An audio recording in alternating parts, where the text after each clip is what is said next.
అందరికీ నమస్కారం అండి. నా పేరు సుమలత, మా వారి పేరు వెంకటరమణ. మా వారు పెనుగొండలో కియా ఫ్యాక్టరీలో వర్క్ చేసేవారు. లాస్ట్ ఇయర్ 2025 జనవరి 27వ తేదీన ఆయనకి యాక్సిడెంట్ అవడం జరిగింది. హెడ్ ఇంజూరీ అయింది. అక్కడి నుంచి హాస్పిటల్ కి తీసుకెళ్లాము. హాస్పిటల్లో దగ్గర మాకి 14,70,000 దాకా మాకు ఖర్చు అయిందండి. అక్కడ నుంచి మన ఎమ్మెల్యే సార్ రాజు సార్ దగ్గరికి వచ్చి సాయం అడగగా ఆయన సార్ వచ్చేసి మీకు చెక్ ఇప్పిస్తానమ్మా, సీఎం రిలీఫ్ ఫండ్ ఇప్పిస్తాను అని చెప్పారు. ధైర్యం ఇచ్చారు. ఇప్పుడు 5 lakhs నాకు చెక్ వచ్చింది. ఈ చెక్ వచ్చినందుకు చాలా థ్యాంక్స్ అండి.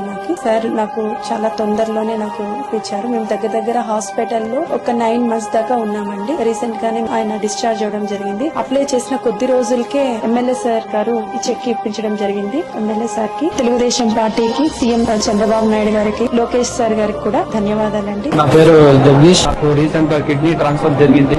కిడ్నీ పేలవడం వల్ల మా నాన్నగారు డొనేట్ చేస్తారు. అందుకు గాను ఖర్చు 4 లక్షల దాకా వచ్చింది. మీరు సీఎం రిలీఫ్ ఫండ్ ద్వారా అప్లై చేసుకోమని చెప్పారు. అలాగని ఎమ్మెల్యే ఆఫీస్ దగ్గరకు వచ్చి ఎమ్మెల్యే గారు కలవడంతో ఎమ్మెల్యే గారి సహాయకారులతో నేను సీఎం రిలీఫ్ ఫండ్ అప్లై చేశానండి. ఇవాళ సీఎం రిలీఫ్ ఫండ్ ఇవ్వడం జరిగింది నాకు చెక్. ముఖ్యంగా సీఎం చంద్రబాబు నాయుడు గారికి, లోకేష్ గారికి, మన మడకశిర నియోజకవర్గ ఎమ్మెల్యే ఎంఎస్ రాజు గారికి, మన గుండుమాల తిప్పేస్వామి అన్న గారికి కృతజ్ఞతలు తెలియజేసుకుంటున్నాను. మా అమ్మ హెల్త్ ఇష్యూ వల్ల చనిపోయింది. నాకు ఒక 7 లక్షల దాకా ఖర్చు వచ్చింది.